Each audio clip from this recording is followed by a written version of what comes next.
Jadi, pertama-tama sebelum kita masuk ke bahasan hari ini, mari kita review apa yang kemarin kita udah buktiin. Jadi, kemarin kita udah buktiin teorema Kronecker. Apa itu teorema Kronecker?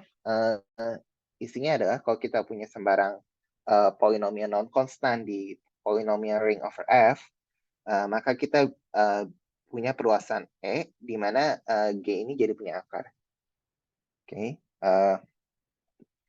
Hal lain yang kemarin kita buktikan adalah kita membuktikan bahwa terdapat lapangan yang tertutup secara aljabar dan lapangan tersebut memuat F. Jadi kalau masih ingat ingredient utama dalam pembuktian teorema ini adalah lemma Jorn, yang mana kalau kita nggak punya lemma Jorn, kalau kita nggak mengasumsikan lemma Jorn benar, kita nggak bisa membuktikan pernyataan ini. Dan dari adanya lapangan yang tertutup secara aljabar dan memuat F, kita bisa konstruk sebuah perluasan aljabar dari F yang tertutup secara aljabar. Nah, perluasan aljabar yang tertutup secara aljabar ini kita namakan sebagai algebraic closure dari F. Oke. Jadi mungkin kalau misalnya kemarin mungkin karena keterbatasan waktu, gue kurang jelasin kenapa kita buktiin teori ini. Jadi kalau misalnya kita andaikan F sama dengan Q, kita kan selama ini mikir akar dari X kuadrat min 2 sama dengan 0 kan akar 2 kan. Akar 2 dan kita menganggap akar 2 ini sebagai elemen dari kompleks. Atau misalnya X kuadrat tambah 1 sama dengan 0, di sini akarnya I, dan kita menganggap dia sebagai bilangan kompleks kan. Di sini ketika kita memikirkan Q dan kita memikirkan suatu polinomial yang akarnya nggak dari Q, tapi kita pikirkan ada di lapangan lain. Nah, lapangan lain ini, si C ini adalah lapangan yang tutup secara aljabar gitu. Jadi maksud gue adalah ketika kita ngomongin teorema yang ini, mungkin kita nggak ngeliat esensi kenapa kita buktiin teorema ini, karena ketika kita membicarakan Q, kita udah terbiasa buat, kalau misalnya kita punya polinomial yang irreducible di Q, ya kita tahu akarnya bakal ada di C. Jadi kita mungkin merasa nggak ada esensinya. Tapi gimana kalau misalnya F sama dengan FP? Ketika kita ngomongin X kuadrat min 2 sama dengan 0 kan, kita kan nggak punya kerangka ya. Atau setidaknya belum tahu apakah ada perluasan yang punya akar-akar dari misalnya X kuadrat min 2 sama dengan 0, atau X kuadrat min 3 sama dengan 0, X kuadrat min saya 1 sama dengan 0. Dan pada intinya adalah kita nggak tahu apakah ada perluasan yang dari FP yang memiliki semua akar-akar dari polinomial yang irreducible. Dan dari teorema ini menjamin ternyata untuk sembarang F, gak cuma F sama dengan Q, tapi F sama dengan FP, atau F sama dengan FPX, dan sebagainya, selalu ada lapangan yang tutup secara aljabar dan memuat F. Dan juga itu berarti algebraic closure nggak eksis hanya untuk Q aja, tapi untuk sembarang lapangan seperti FP dan FPX dan lain-lain. Oke. Nah, sekarang kita akan lanjutkan. Jadi goals-nya di sini kita mau membangun ingredient yang dibutuhkan untuk membuktikan bahwa algebraic closure itu unique up to isomorphism, atau kita membuktikan bahwa dua algebraic closure dari F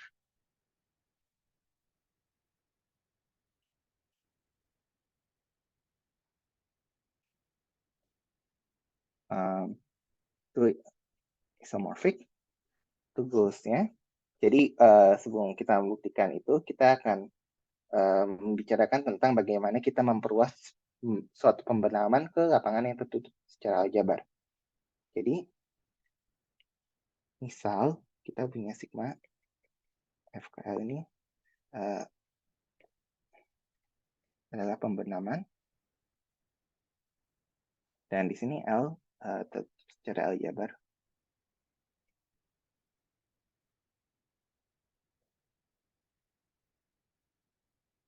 Pertanyaannya adalah bagaimana memperluas sigma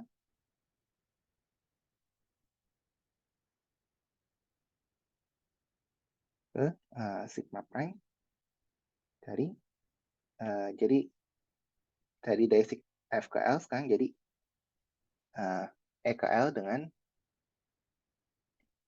E. F ini aljabar ya. Oke. Jadi pertama coba kita tinjau dulu kalau misalnya E-nya itu dibangun oleh satu elemen F alpha dan alpha elemen aljabar atas F.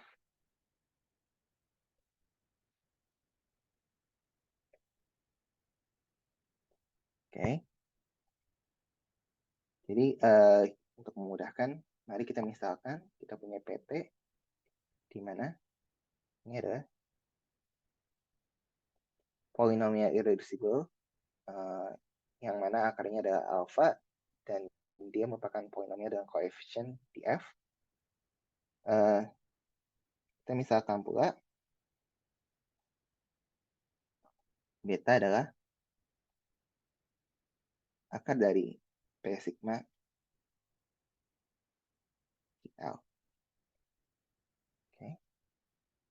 Nah, sekarang kita mau konstruksi pemetaan sigma prime di E dari E ke L, di mana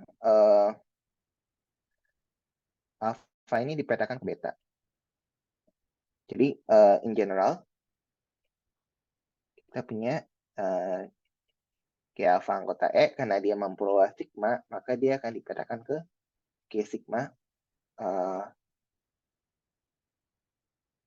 beta. Dan tentu mungkin lu bertanya-tanya apakah sigma prime ini well defined.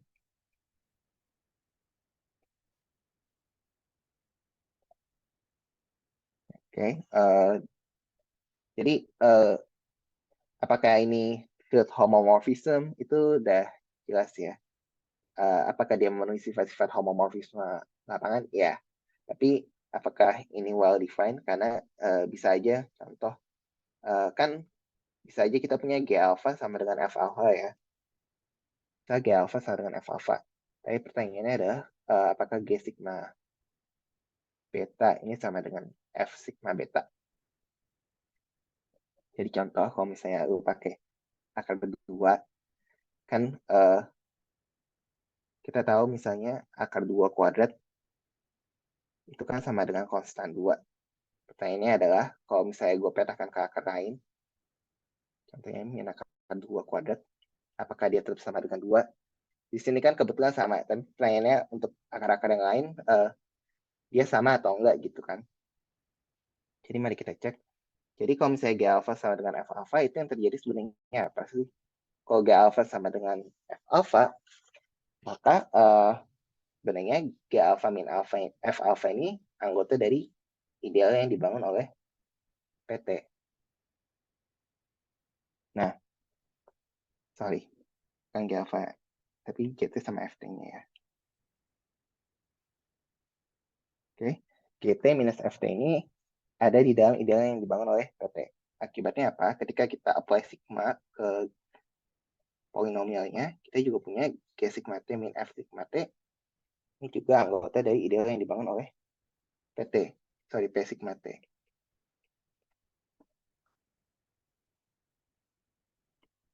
Nah, tadi beta kita definisinya sebagai akar dari P sigma. Jadi ketika kita masukkan beta,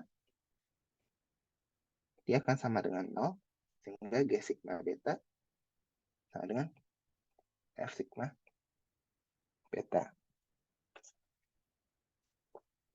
Nah, dari diskusi ini, sebenarnya kita apa yang bisa kita simpulkan? Kita punya proposisi berikut. Banyaknya perluasan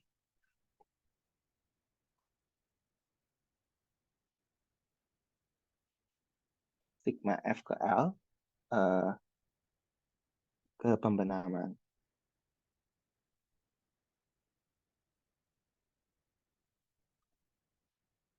A ke L tuh maksimal tuh ada sebanyak derajat dari PT dan sama dengan banyaknya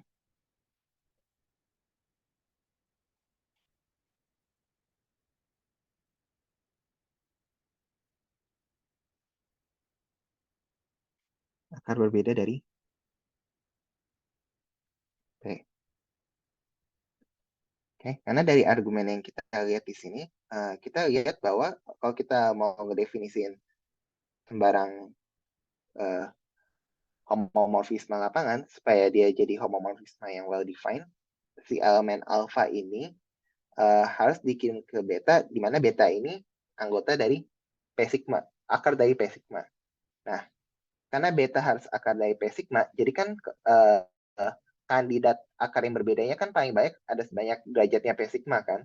Atau dengan kata lain derajat P sigma ini karena sama dengan derajat P, maka kandidat alfa bisa dipetakan kemana kan ada sebanyak paling banyak derajatnya P kan. Makanya kita punya perluasan dari sigma F ke, pembenaman dari F ke L bisa diperluas ke pembenaman F alpha ke L itu maksimal ada sebanyak derajat dari PT.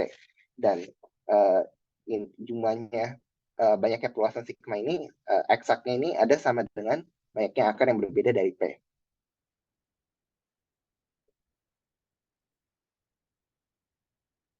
Oke.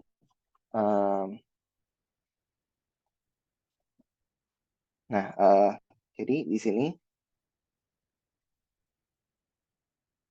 kita akan buktikan teorema 1410, yaitu kita punya EF perluasan aljabar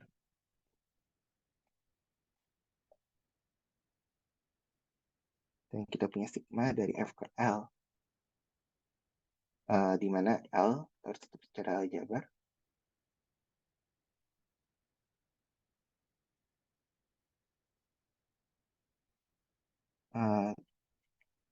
Maka nggak hanya kita bisa memperluas dari F ke F alpha, kita juga sebenarnya bisa memperluas sigma ke suatu pembenaman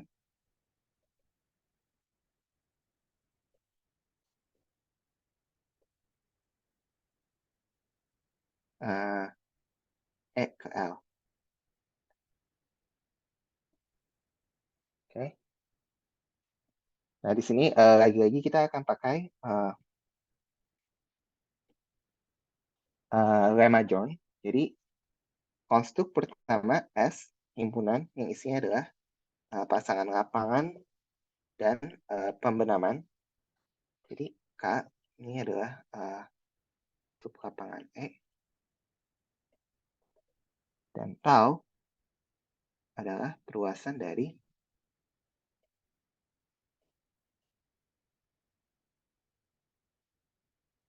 sigma.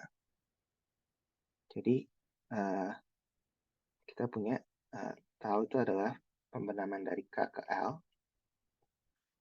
Dan kita punya tau kalau kita batasi ke F, dia akan sama dengan sigma. Oke. Dan kita akan kasih dia S ini kita kasih urutan parsial, di mana K aksen, tau aksen, itu kita sebut lebih besar sama dengan K tau. Kalau kita punya K aksen memuat K, dan tau aksen kalau kita batasi di K, dia akan sama dengan tau. Oke. Nah, di sini kita mau gunakan lemma Jorn. Jadi, kalau kita mau gunakan lemma Jorn, apa yang harus kita cek? Pertama-tama, kita mesti cek kalau himpunan yang mau kita gunakan lemma Jorn ini nggak kosong. Simple. Karena apa? Karena ya sigma F, kita punya sigma F ke L, jadi F sigma ini otomatis anggota S ya, karena udah otomatis F sigma memperluas sigma dan F sub lapangan dari E. Dan kemudian yang harus kita verifikasi adalah kalau kita punya K1, subset K2, subset K3, dan seterusnya. Terus kita punya tau N, kalau misalnya kita restriksi ke Kn-1 sama dengan tau N-1 untuk tiap N lebih besar sama dengan 2, kita harus tunjukin bahwa apakah punya batas atas. Dan jawabannya iya. Karena apa? Karena batas atasnya adalah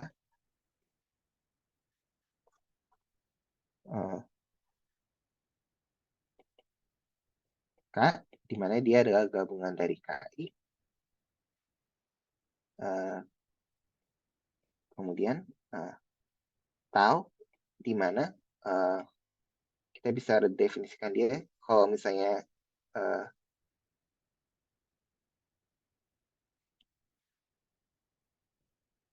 kita ambil sembarang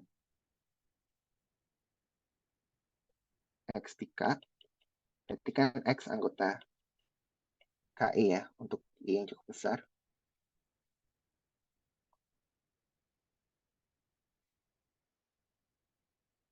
Kita definisikan tau X sama dengan tau IX. Oke. Dan ini menunjukkan bahwa K, tau merupakan batas atas dari rantai berikut.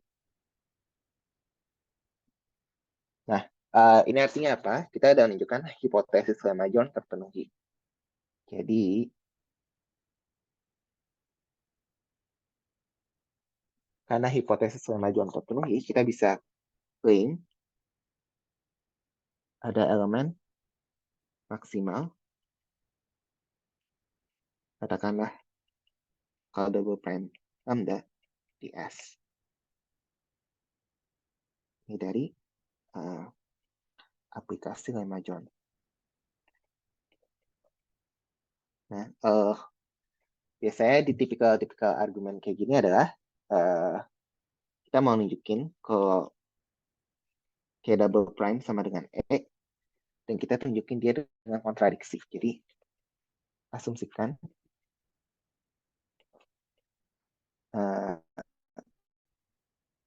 K double aksen nggak sama dengan E. Kita lihat kontradiksi apa yang terjadi. Kalau kita asumsikan K double aksen nggak sama dengan E, berarti ada alfa yang ada di E, namun alfa ini nggak ada di K double aksen. Nah, sekarang dari proposisi yang kita buktikan sebelumnya,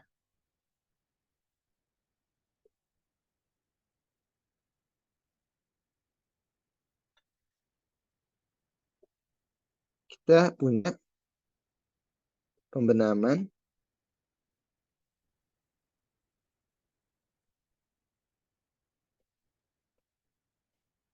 F alfa ke L kan, yang tadi ada sebanyak paling baik degree dari polinomial minimal alfa atas F. Oke, sorry. Nah, kadang-kadang P alpha ini misalnya sama dengan katakanlah alpha ya. Nah, sebenarnya dari sini kita bisa konstruk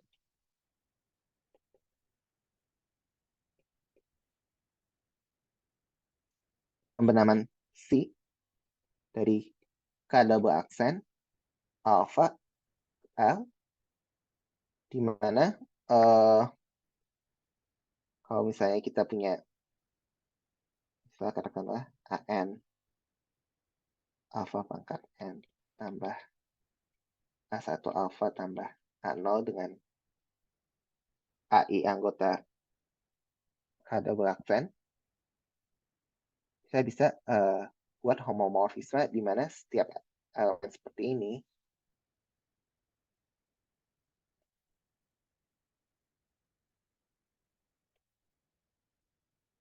dikirim ke lambda AN tambah alpha aksen tambah seterusnya tambah lambda A1 alpha aksen tambah lambda A0. Dan ini perhatikan bahwa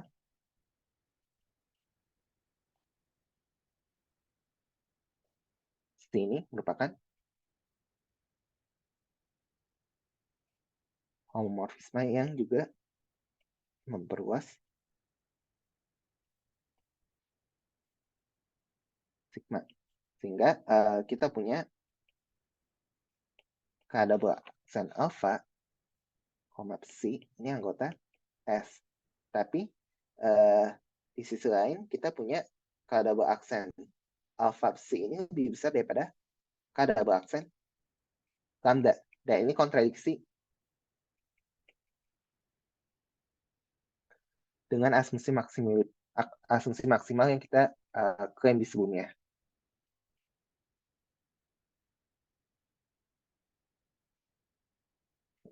Sehingga haruslah K double aksen sama dengan lambda. Dan ini artinya apa? Ini artinya bahwa sembarang pembenaman F ke L ini bisa diperluas ke pembenaman suatu perluasan aljabar dari F ke L. Di mana L-nya tadi adalah lapangan yang tertutup secara aljabar. Ada yang mau ditanyakan?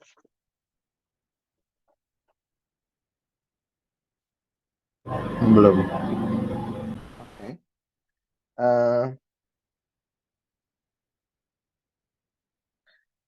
Jadi akibatnya kalau kita punya E dan E double aksen ini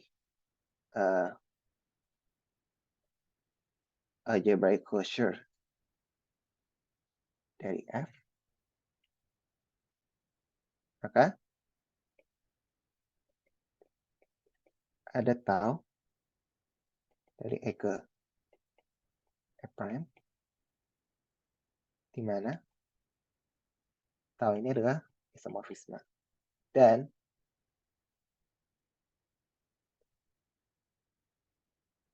tau menginduksi identitas pada F. Oke. Nah, gimana cara ngebuktiinnya? Jadi ini by the way pernyataan ini artinya dua algebraic closure dari F itu isomorphic. Nah, si tau ini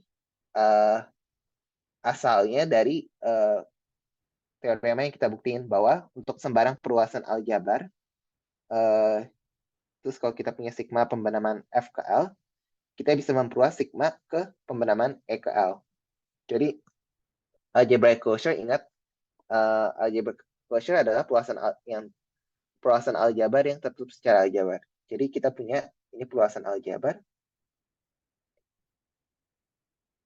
dan ini tutup secara aljabar. Jadi hipotesis teorema yang kita buktiin sebelumnya terpenuhi, dan kita bisa dapatkan pembenaman ini, dan lu bisa verifikasi bahwa pembenaman ini merupakan pembenaman yang adalah isomorfisme.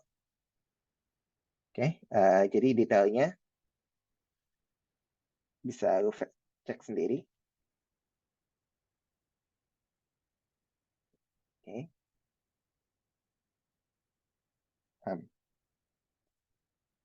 Apa ini? Oke. Remark. Jadi algebraic closure ini nggak unik ya. Jadi dia kalau punya dua algebraic closure dia pasti isomorphic, tapi dia nggak cuma ada satu. Jadi contoh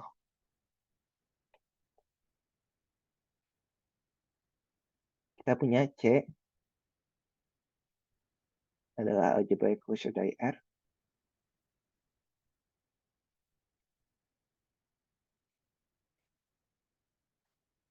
Dan di sisi lain kita juga punya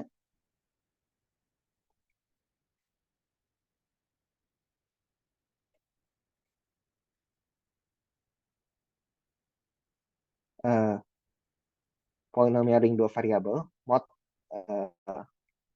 ideal yang dibangun oleh X dan Y kuadrat plus 1. Ini juga algebraic closure dari R. Oke. Nah, jadi misalnya, kalau misalnya kita mau ngomongin akar dari T kuadrat plus 1 sama dengan 0. Kalau di C, ya kita ngomongnya I gitu. Tapi ketika kita ngomongin akar dari T kuadrat plus 1 sama dengan 0 di R, X, Y mod X, ideal yang dibangun X sama Y kuadrat plus 1, kita nggak bisa ngomong kalau akarnya ini adalah I. Karena I ini nggak ada di lapangannya kan. Tapi kita bilang apa? Akarnya adalah koset yang dibangun oleh Y plus X, Y kuadrat plus 1. Jadi itu sebabnya kalau misalnya lu baca buku teks yang kita pakai, biasa sebelum misalnya sebelum ngomong dia ngomong fix an algebraic closure. Kenapa? Karena ketika kita nggak jelas algebraic closure-nya yang mana, jadi kalau misalnya kita ngomongin akar dari T kuadrat plus 1 sama dengan 0 di algebraic closure, pertanyaannya algebraic closure yang mana? Karena kalau misalnya di C akarnya itu I, tapi kalau misalnya di algebraic closure yang seperti ini akarnya jadi Y tambah X Y kuadrat plus 1. Nah, supaya menghindari kesalahpahaman atau miskomunikasi seperti itu, makanya biasanya kalau misalnya kita argumennya butuh algebraic closure, kita ngomong fix an algebraic closure. Supaya uh, baik penulis sama pembaca tuh punya kesepakatan gitu, algebraic closure yang dipikirkan yang mana. Kira-kira gitu. Ada yang mau ditanyakan? Tidak. Oke. Okay. Itu artinya bahasan kita untuk yang algebraic closure udah selesai, dan sekarang kita bisa ngebicarain tentang splitting fields dan peluasan normal. Uh, Harusnya sih topik yang ini lebih konkret daripada algebraic closure ya, karena algebraic closure kayaknya argumennya cukup abstrak, argumen yang dipakai, tapi ini harusnya lebih konkret, jadi gue harap lebih mudah mencernanya.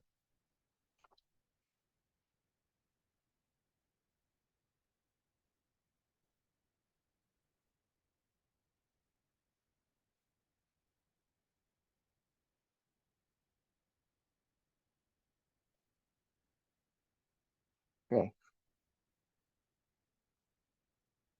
Misalkan G anggota FT dan G tidak konstan.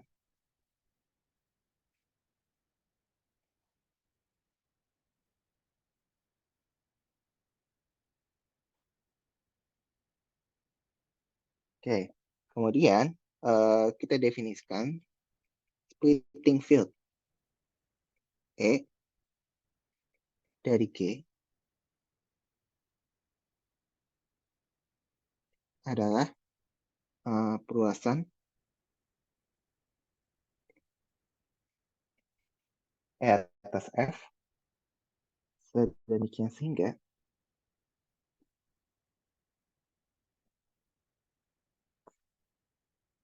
G dapat difaktorkan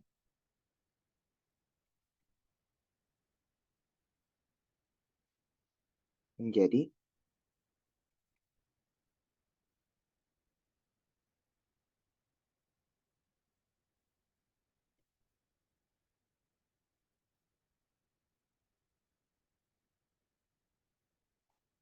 perkalian faktor-faktor linear, di mana setiap alfa I ini anggota dari E, dan C ini anggota dari F. Jadi kita punya E dengan kata lain adalah F alfa 1 alfa N.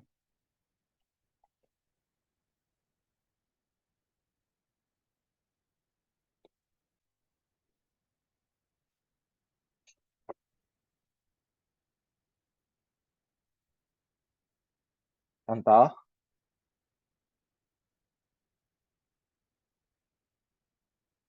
Jadi di sini kita fixkan suatu algebraic closure. Di sini gue mau membicarakan splitting field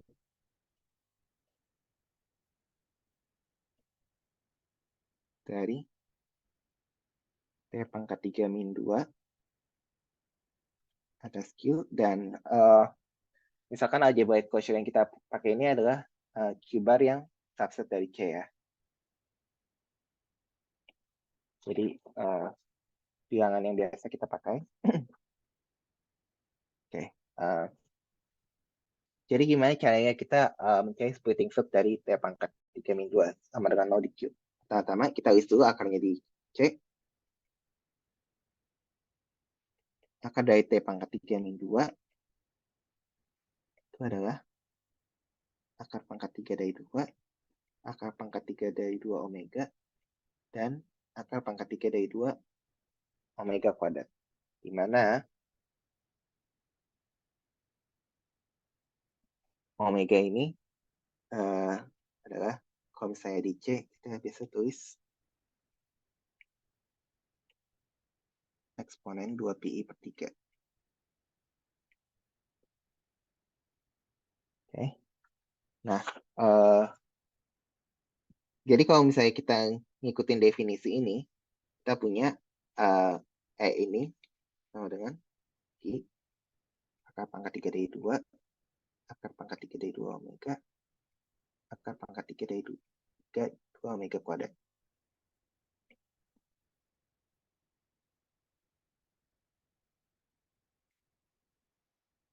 Ini ya.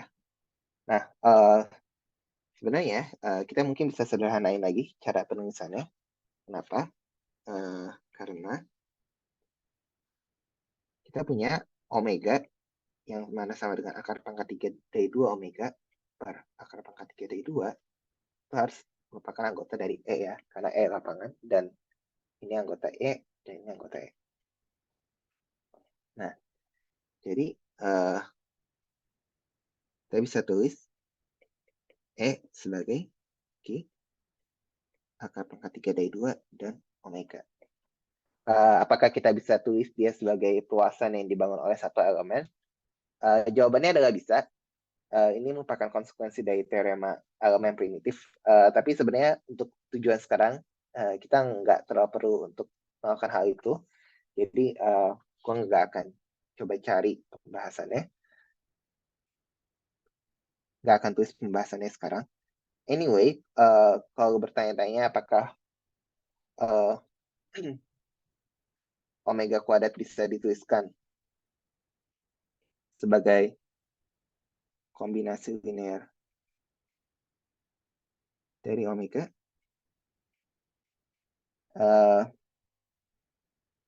dan 1.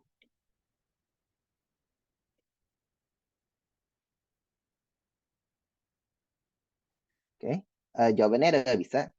Jadi kalau lu ingat, kita punya omega ini punya apa ya, polinomial minimal, yaitu omega kuadrat tambah omega tambah 1 sama dengan 0.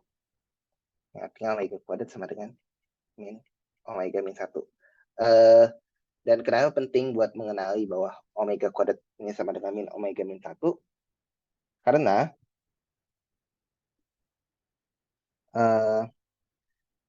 akar pangkat 3 2 omega ini elemennya isinya bakal kayak gimana? Dia kan isinya bakal A0 tambah A1 akar pangkat 3 dari 2 tambah A2 akar pangkat 3 dari 4 tambah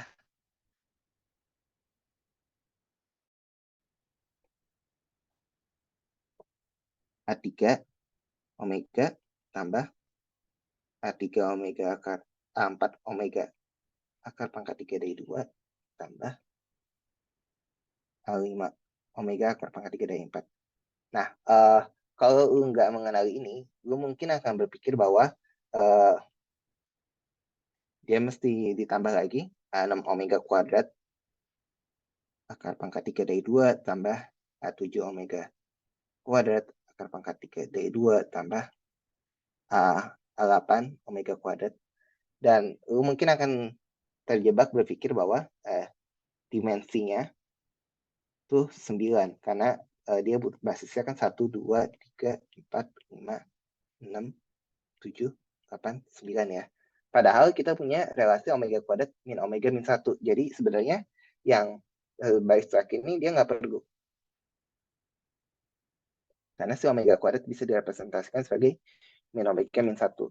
Nah, jadi dimensi dari E ini atas Q adalah 6, bukan 9 ya. Dan dan semua elemen dari E itu bisa direpresentasikan sebagai kombinasi ini dari 6 elemen ini.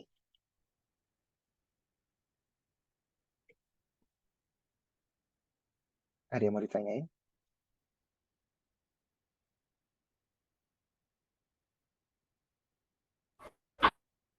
Enggak. Nah,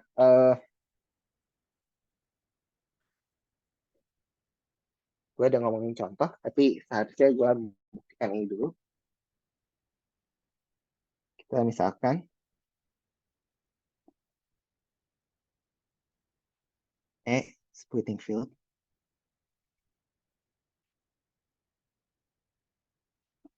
dari G anggota FT, di mana G nggak sama dengan 0.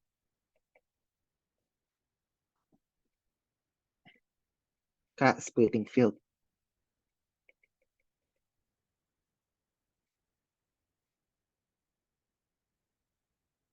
dari G anggota FT, dan kita asumsikan ini splitting field yang berbeda dari E.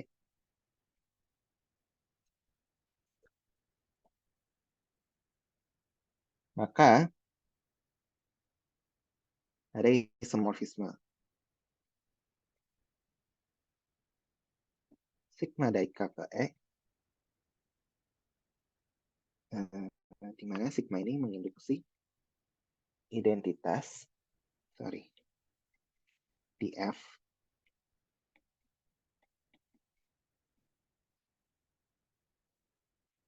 terus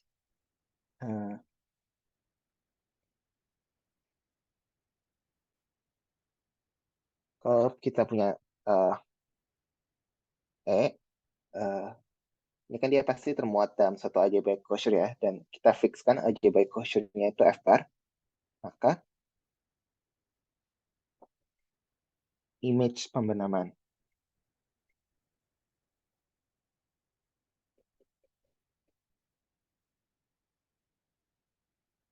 ke F bar dengan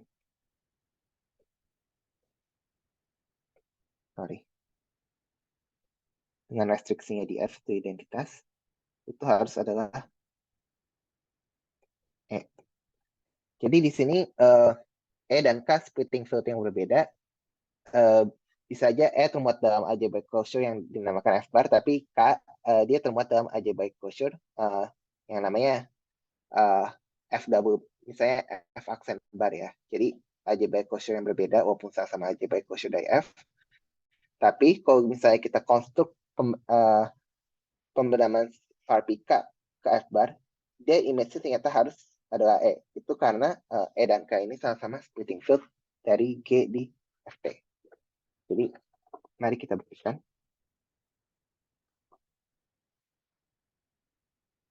Jadi dari definisi jelas ya, E bar sama dengan F bar. Akibatnya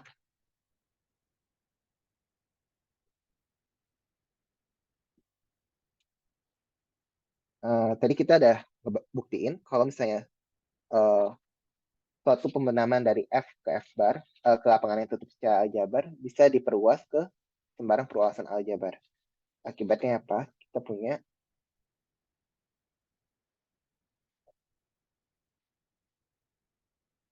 pembenaman sigma dari K ke E bar karena K merupakan perluasan aljabar ya dari definisinya. Dan sigma ini dia menginduksi identitas di F. Nah, misalkan karena K ini splitting field, kita bisa tuliskan G itu sebagai C kali T min beta 1 dan seterusnya hingga T min beta N, di mana C anggota F, dan setiap beta ini anggota dari K. Oke. Ini faktorisasi dari G di K. Terus kita misalkan juga faktorisasinya si G di E itu adalah T min alpha 1 dan seterusnya dikali T min alpha N. Dan mungkin C-nya nggak apa-apa, tetap C.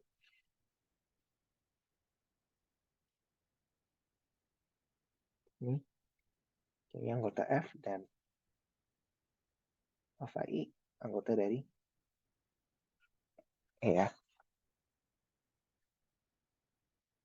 Nah, anyway, melanjutkan dari sini, maka sesuai definisi splitting field, K ini adalah lapangan yang dibangun oleh beta 1 dan seterusnya hingga beta N atas F.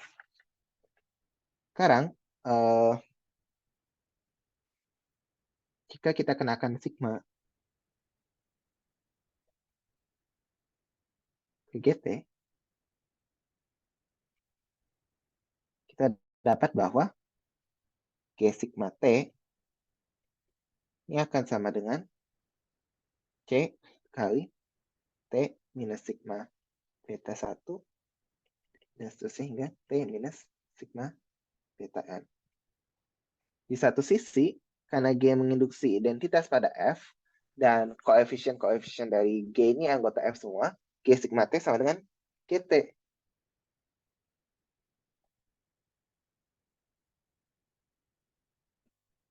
Nah,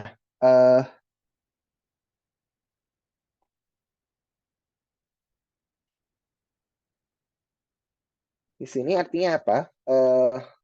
Karena kita punya FT, F bar T ini adalah domain dengan faktorisasi unik.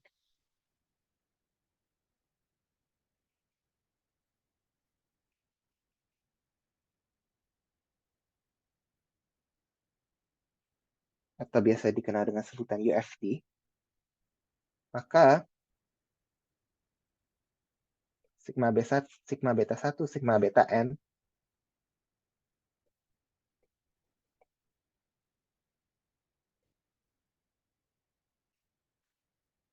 ini adalah katakanlah ini B ini adalah permutasi dari alpha 1 dan seterusnya hingga alpha N.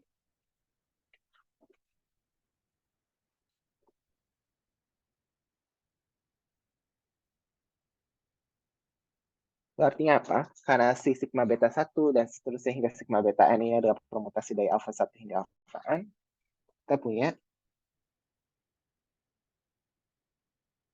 sigma beta I ini anggota dari E. Sehingga E sama dengan F alpha 1 dan seterusnya hingga alpha N sama dengan F sigma beta 1 dan seterusnya hingga sigma beta N. Karena tadi sigma beta I ini adalah sigma beta 1, sigma beta N ini adalah permutasi dari alpha 1 sampai alpha N. Jadi kita bisa nulis kayak gini. Sehingga apa? Kita punya bahwa ini kan sama dengan kata lain dia sama dengan sigma F beta 1 beta N ya. Sini kita punya sigma K itu sama dengan E. Membuktikan klaim yang tadi kita punya. Ada yang mau ditanyain?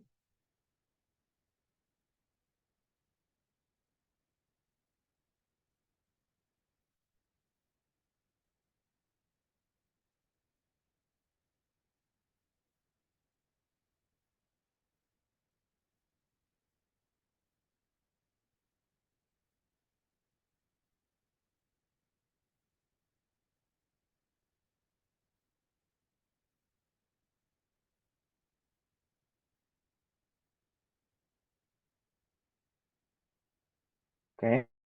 Kalau nggak ada, kita akan lanjut. Ya lanjut aja.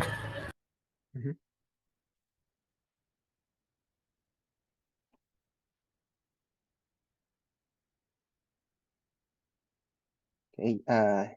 Jadi ini saat yang tepat untuk memperkenalkan apa itu perluasan normal.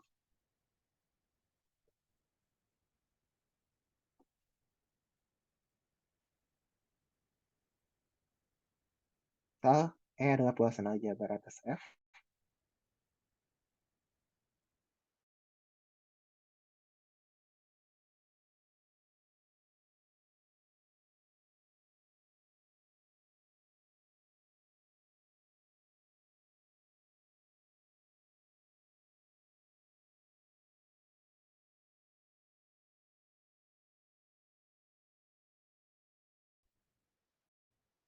Itu adalah automorfisme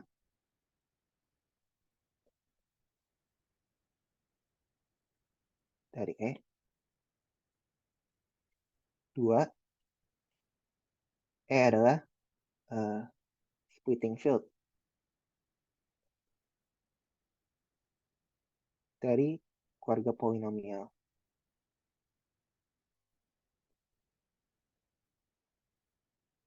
Fi.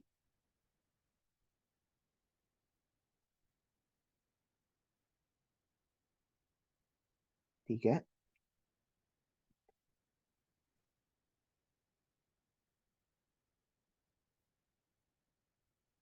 setiap polinomial tidak reduksi di Fx, di Ft,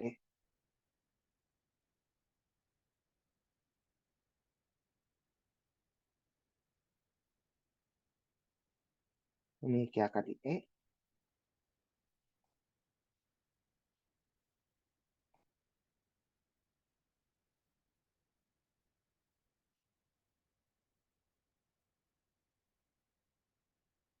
Sorry, ini agak misleading, maaf.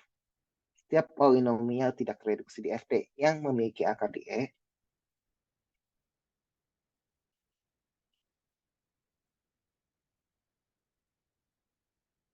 mungkin gue pakai jika aja ya. Jika F GT, jika GT adalah polinomial tidak reduksi di Ft yang memiliki akar di E, maka GT dapat dituliskan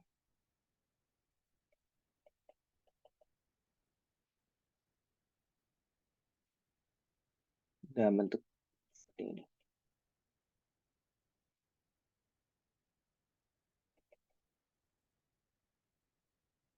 C anggota F, alfa I anggota E. Nah, kalau misalnya dia memenuhi sifat-sifat ini, kita sebut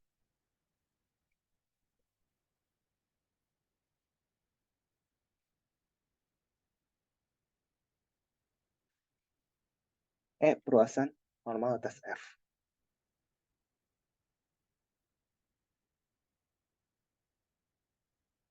Dan sebenarnya penamaan perluasan normal ini ada kaitannya sama subgrup normal di teori grup, tapi ini akan kita eksplor nanti di teori Galois. Tapi untuk sekarang kita ada normal sebagai splitting field dari keluarga polinomial di Ft. Dan kalau misalnya salah satu pernyataan ini terpenuhi, otomatis dua pernyataan lain juga terpenuhi. Jadi kalau membuktikan suatu lapangan itu splitting, suatu lapangan itu perluasan normal atau bukan, cukup verifikasi salah satunya aja. Oke, kita akan buktikan ekuivalensi ketiga pernyataan ini. Pertama kita buktikan 1 mengimplikasikan 2 dan 3. Oke, kita ambil alfa anggota E dan P alfa T misalkan adalah polinomial minimal.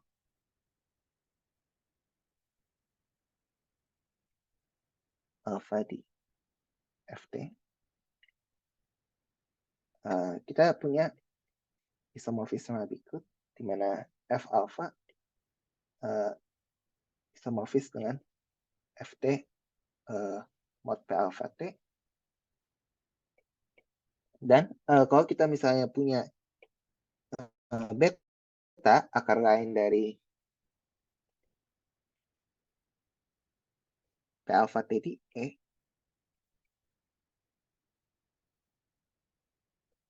Sorry, gue nggak boleh sebut di akar lain dari P alpha T di E. Kalau kita punya beta adalah akar lain dari P alpha T, kita bisa tulis dia sebagai F beta.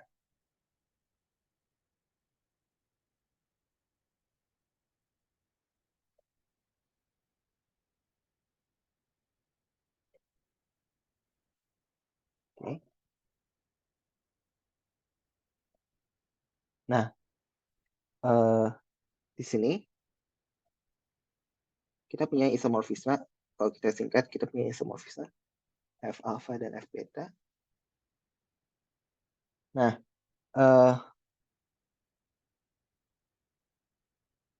isomorfisme F alpha ke F beta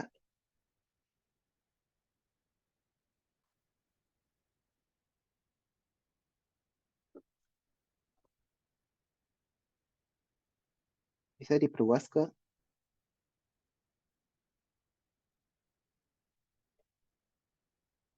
E ke F bar.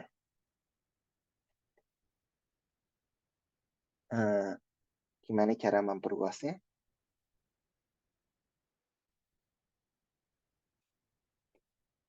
Caranya, kita buat sigma X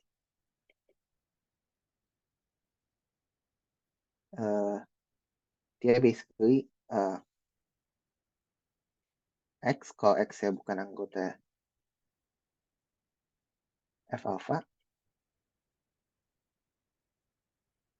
Kalau misalnya di anggota F alpha, kita petakan dia, katakanlah ini var Px. Var Px, kalau misalnya X yang anggota dari F alpha.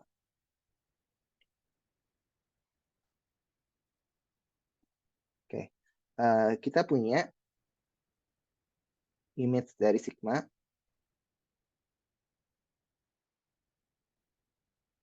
itu adalah E. Kenapa? Karena kita punya asumsi pertama. Asumsi pertama bilang sembarang pembenaman dari automorfisme. Sembarang pembenaman dari E ke F itu adalah automorfisme E. Berarti apa? Sigma tadi merupakan pemetaan dari E ke F bar dan image dari sigma ini jadinya adalah E ya. Nah, akibatnya apa? Akibatnya karena image dari sigma adalah E, maka alpha tadi kan kalau dipetakan oleh Varpi kan ke beta ya.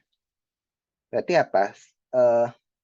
Si beta yang merupakan sigma alpha ini harus ada di E juga karena dari asumsi satu image dari sigma ini adalah E sebab sigma adalah automorfisme. Nah, itu artinya kita punya beta yang merupakan sigma alpha itu anggota dari E. Akibatnya P alpha T kita bisa sebut P alpha T splits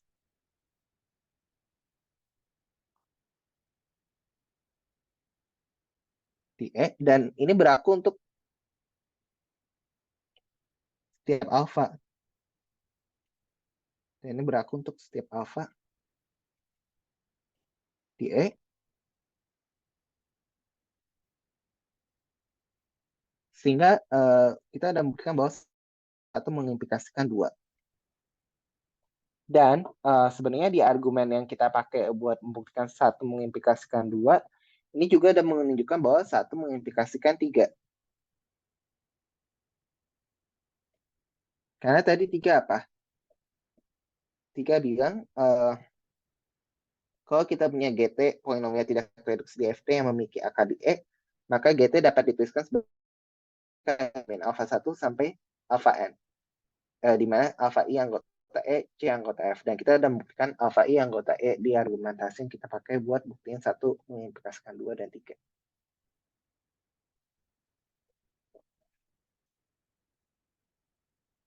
Oke. Oke, mungkin ada yang mau ditanyakan dulu? Tidak. Tidak? Oke.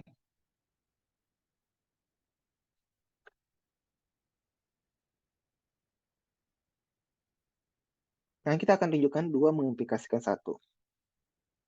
Jadi, misal E splitting field dari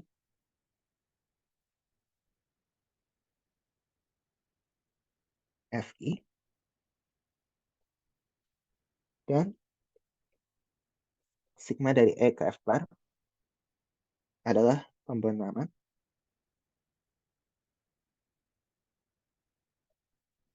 Oke. Di contoh yang kita udah bahas sebelumnya, kita punya apa? Kalau misalnya alpha ini adalah akar dari Fi di E, maka sigma alpha adalah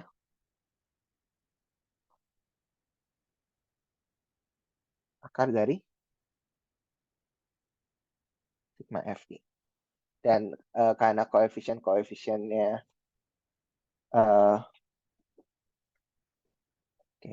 mungkin nggak perlu terlalu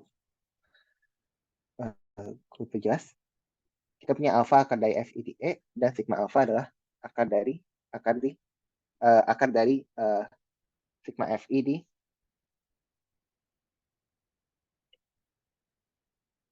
F bar. Sebentar.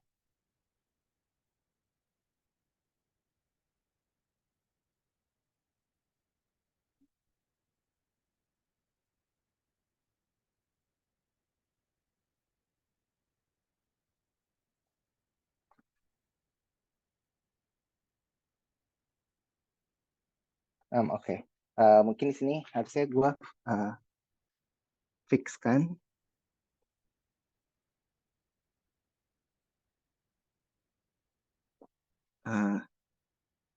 sebuah ini ya apa pembenaran dari F ke F bar dan si sigma E ke F bar ini yang merupakan adalah pembenaran ini harus karena ini Farpi dia memperluas Farpi. Jadi ketika sigma alpha adalah akar dari sigma Fi, maka sigma Fi ini menjadi sama dengan Fi karena dia memperluas Farpi. Anyway,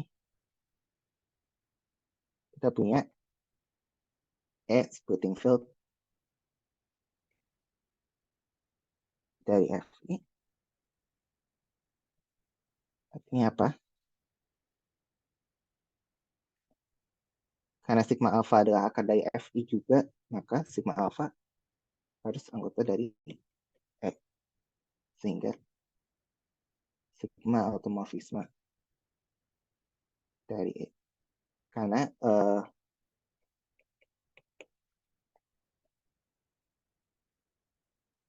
E splitting field terus sigma alpha anggota E, sorry, sorry, sorry, oh my god.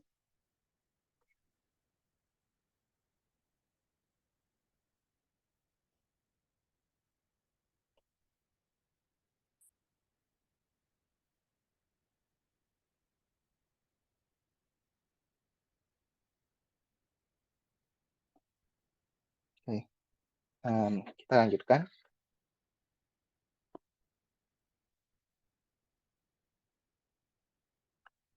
Oke, jadi kita punya alpha akar dari Fi di E dan kita punya sigma alpha adalah akar dari Fi di F bar.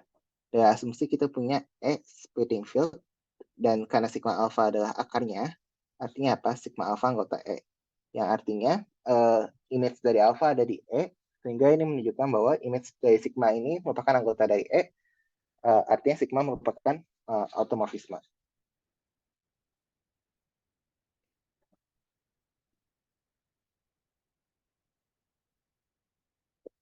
Oke, sekarang kita tunjukkan bahwa 3 mengimplikasikan 1. Misal sigma dari E ke F bar ini merupakan pembenaman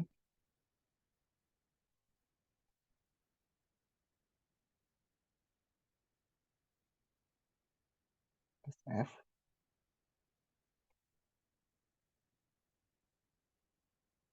ambil sembarang alfa anggota E dan misal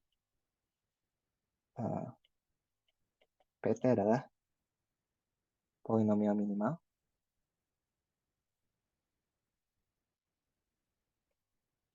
alfa atas F. Maka sigma alfa adalah akar dari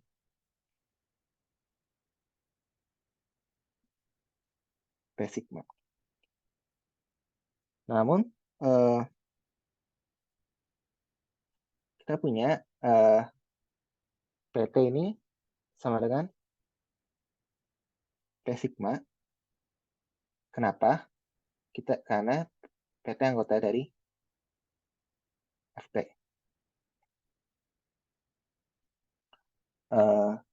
Ingat, kita asumsikan tadi sigma itu adalah pembenaman yang memperluas sigma, yang memperluas Varpi, dan Varpi itu adalah pembenaman dari F ke F bar. Jadi akibatnya apa? Dia akan menginduksi identitas di koefisien-koefisien dari PT, sehingga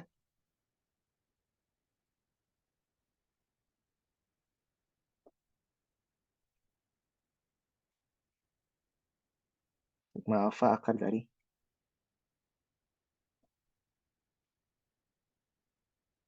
PT. Nah, dari asumsi sigma alfa anggota E, sehingga 3 mengakibatkan 1. Dan ini mengungkapkan bukti teorema kita. Ada yang mau ditanyain?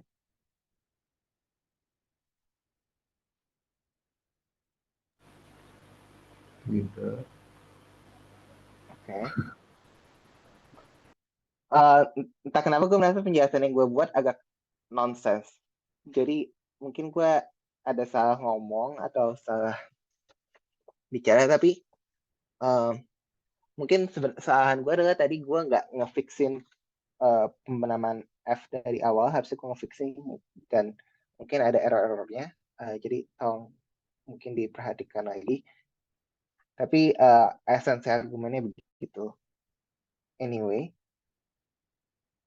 contoh atau mungkin lebih ke warning.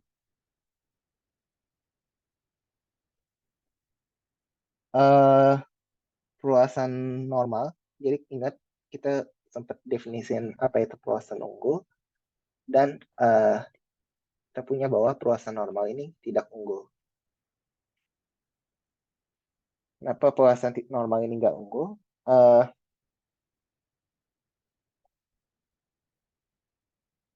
Jadi perhatikan bahwa Q akar pangkat 4 dari 2 atas Q ini bukan perluasan normal.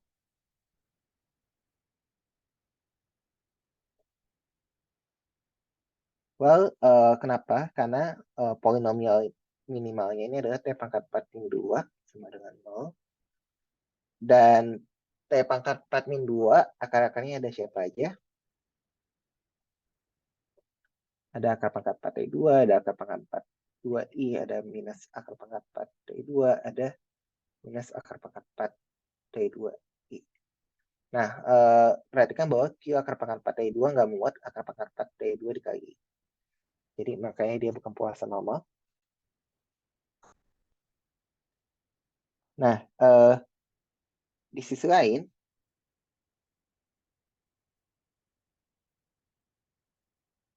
kita punya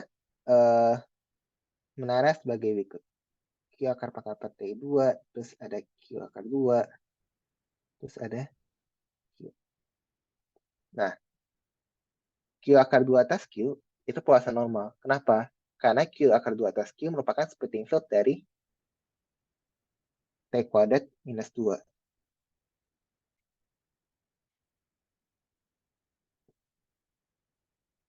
Split field dari T kuadrat minus 2 di Q. Okay. Nah, di sisi lain, Q akar 4, akar pangkat 4 dari 2 atas Q akar 2 ini juga normal. Kenapa? Karena ini adalah splitting field dari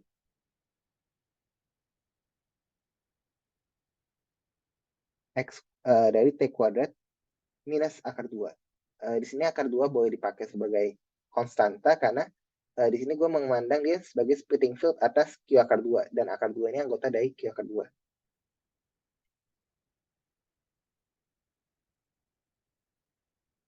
Nah, jadi kita punya di dua level ini,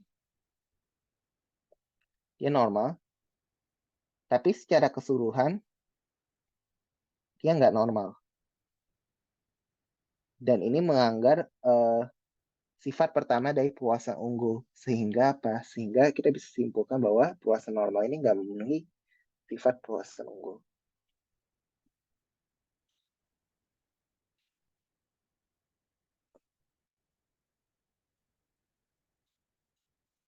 Oke.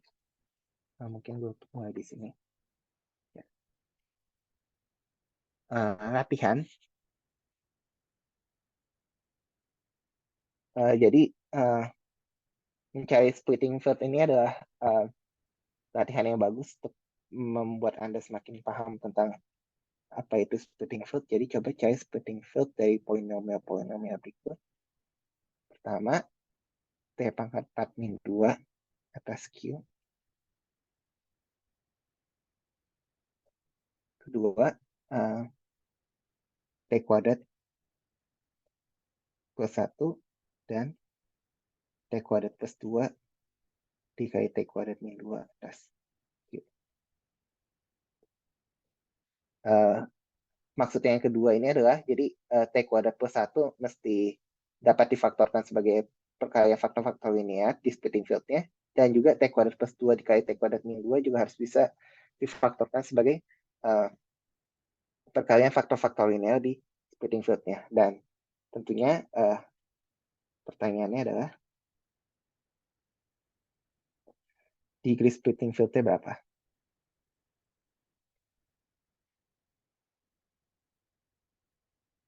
Atas Q. Oke.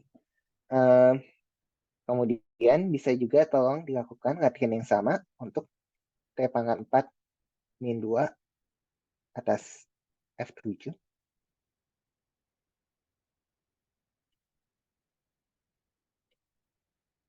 Spoiler alert, jadi kalau misalnya untuk lapangan yang berhingga, behavior splitting field-nya bisa berbeda dari seperti Q ya. Sebagai contoh, T kuadrat plus 1 di Q, splitting field-nya QI, jadi derajatnya 2, tapi T kuadrat plus 1 di F5,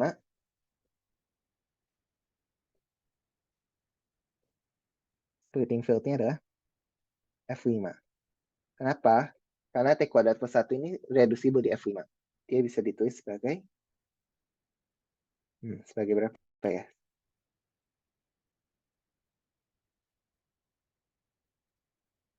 T kuadrat plus 1.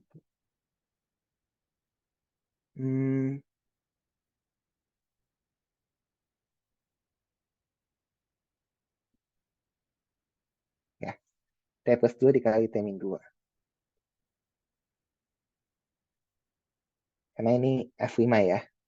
Dan karena 2 dan min 2 anggota dari F5, jadi splitting field-nya ya F5 itu sendiri, karena lu nggak memperluas lagi supaya dia punya akar. Oke. Terakhir, untuk sublabnya ini, kita akan buktikan kalau E1 dan E2 perluasan normal dari F,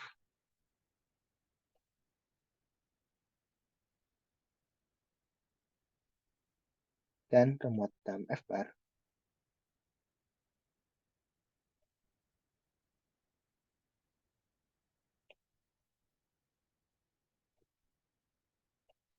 maka S1E2 dan S1 intersect E2 itu juga normal atas F.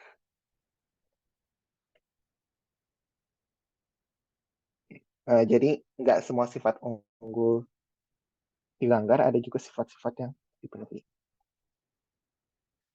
Buktinya, oke, kita tinjau sembarang pendaman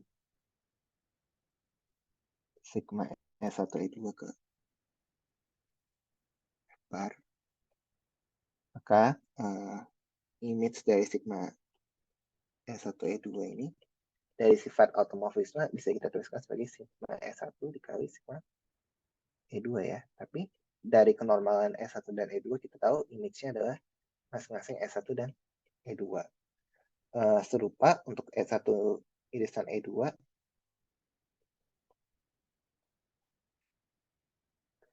kita bisa cek image-nya adalah irisan dari sigma S1 dan sigma E2 yang mana ini sama dengan S1 irisan E2 lagi dari kenormalan S1 dan E2. Sehingga ini menunjukkan bahwa S1 irisan E2 juga merupakan perluasan normal.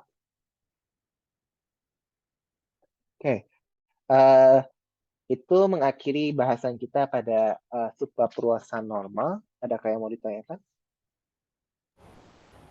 Tidak. Enggak, oke. Kalau gitu kita bisa mulai bahas perluasan separabel.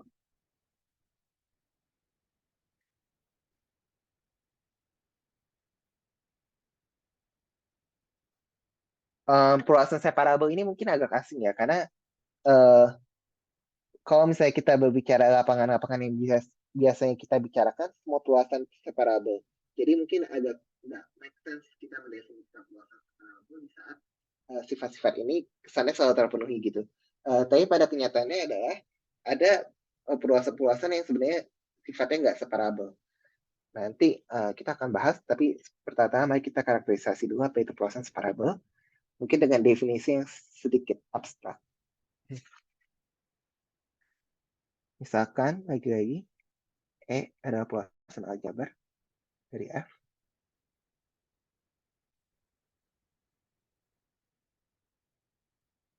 Terus kita punya sigma dari F ke L.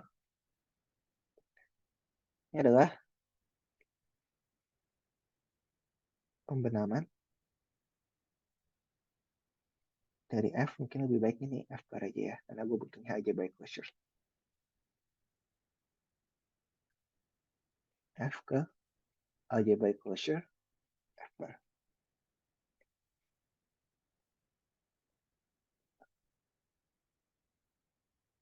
Nah, dan asumsi, oke, nggak usah.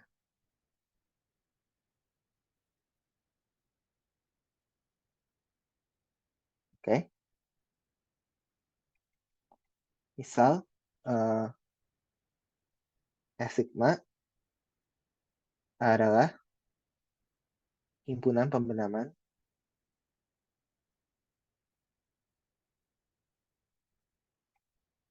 E ke L yang didapat dengan memperluas sigma dari F ke L. Nah, kardinalitas dari himpunan S sigma ini disebut sebagai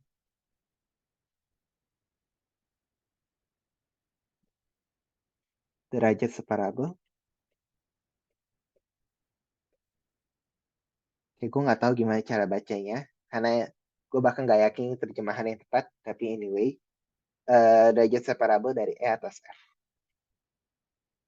Atau notasinya mirip sama kayak derajat E atas F yang biasa, cuma kita tambahkan S untuk kata separabel. Tentunya derajat separabel ini mungkin nilainya tak hingga ya. Oke. Tentunya ada pertanyaan bahwa apakah konsep derajat separabel ini well defined. Karena untuk mendefinisikan konsep derajat separabel ini ada beberapa pilihan yang mesti kita buat. Contoh, kita ada buat algebraic closure F bar. Algebraic closure F bar ini kan ada banyak ya, nggak unik. Jadi pertanyaannya adalah kalau F bar ini diganti dengan algebraic closure yang lain, apakah S sigma ini akan nilainya tetap sama? Itu pertanyaan yang pertama. Pertanyaan yang kedua adalah bahkan untuk algebraic closure yang sama, pilihan pembenaman dari F ke F bar ini ada banyak. Jadi pertanyaan selanjutnya adalah kalau misalnya F algebraic closure-nya tetap sama, tapi sigma ini katakanlah diganti sama gamma misalnya. Apakah F gamma akan sama dengan F sigma? Karena kalau misalnya beda, berarti kan nggak well defined karena begitu gue pilih pembenaman yang lain, dia angkanya jadi beda, terus derajat separabel instead of satu angka yang well defined, dia bisa banyak tergantung sama pembenaman yang kita pilih. Kita nggak mau itu terjadi, kita mau derajat separabel ini independen atas pembenaman yang kita pilih ataupun algebraic closure yang kita pilih. Jadi kita mau menunjukin bahwa derajat separabel ini well defined. Nah, jadi gimana caranya? Oke, jadi yang kita akan lakukan adalah kita misalkan tahu dari F ke F bar prime, katakanlah ini algebraic closure yang lain. Ini adalah pembenaman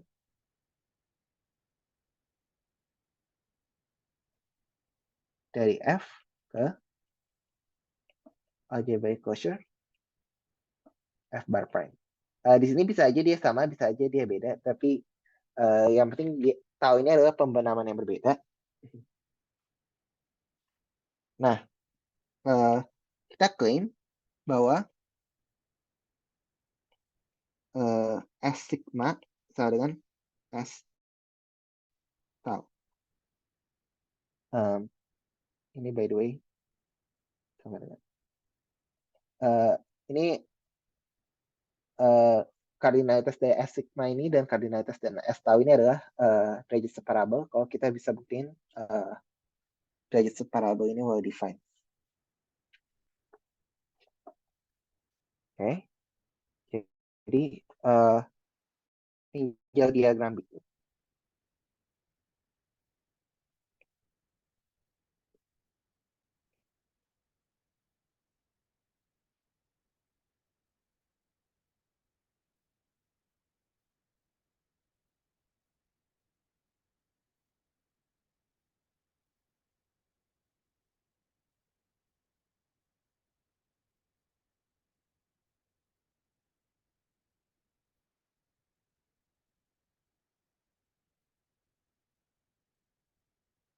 Oke, mungkin dari sini dulu ya.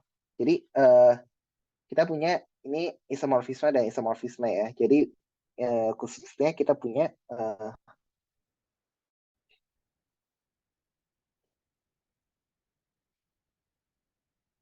tau dot sigma inverse menginduksi isomorfisme dari sigma F ke tau F. Oke. Nah, karena tau dot sigma inverse menginduksi isomorfisme dari sigma F ke tau F, dari teorema yang kita buktikan sebelumnya, atau dari akibat yang gue tinggalkan sebagai latihan ke lu, ini menginduksi isomorfisme yang memperluas pemetaan yang di bawah. Jadi kita punya pemetaan lambda dari F bar ke F bar prime yang kalau direstriksi ke sigma F itu sama kayak tau dot sigma inverse. Oke. Nah,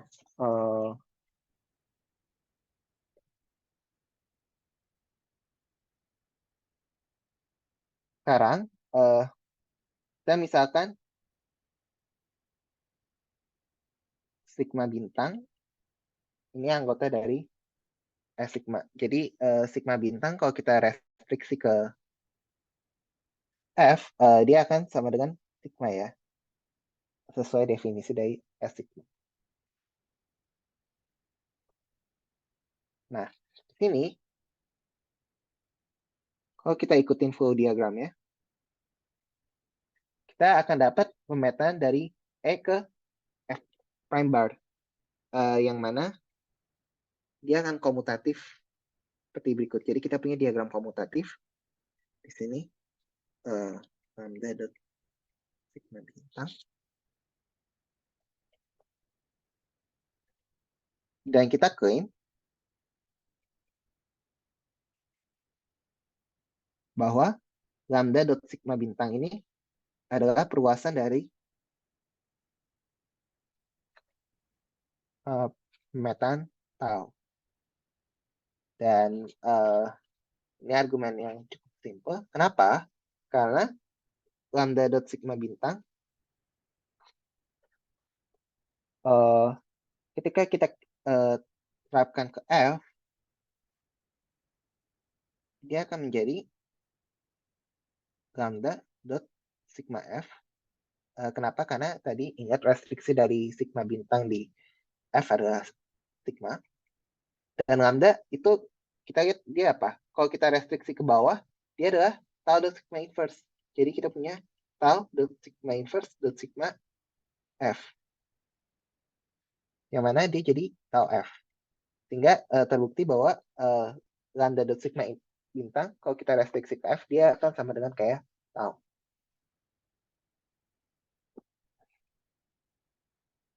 Nah, kesimpulannya apa?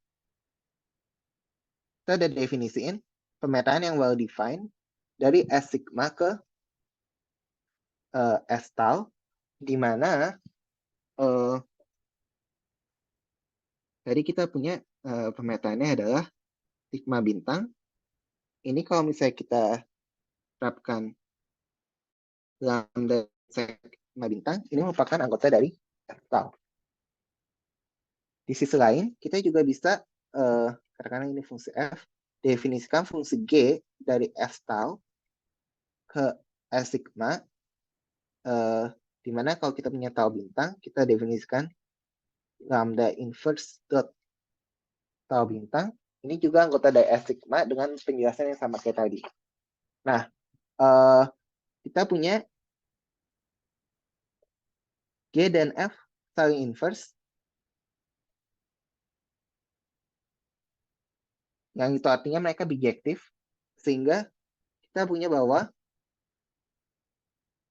S sigma sama dengan S tau. Dan ini menunjukkan bahwa konsep derajat separabel yang kita definisikan di atas itu well defined. Tadi definisinya apa? Definisinya adalah kalau misalnya kita punya S sigma adalah himpunan pembenaman dari E ke L yang didapat dengan memperoleh dari F ke L, kardinalitas dari himpunan S sigma disebut sebagai derajat separabel dari E atas F. Okay.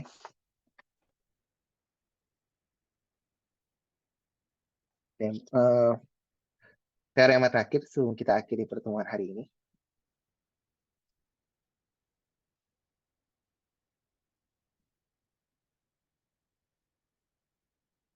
Derajat separabel itu multiplikatif sama kayak derajat lapangan.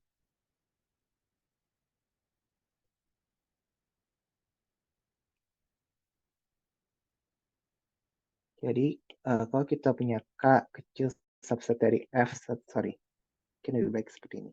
F subset dari E subset dari K, kita punya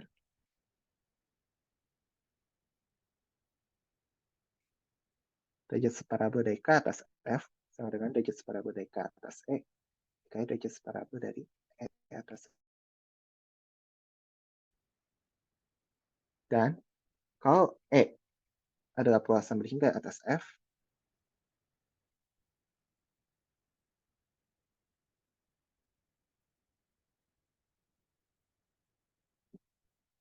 maka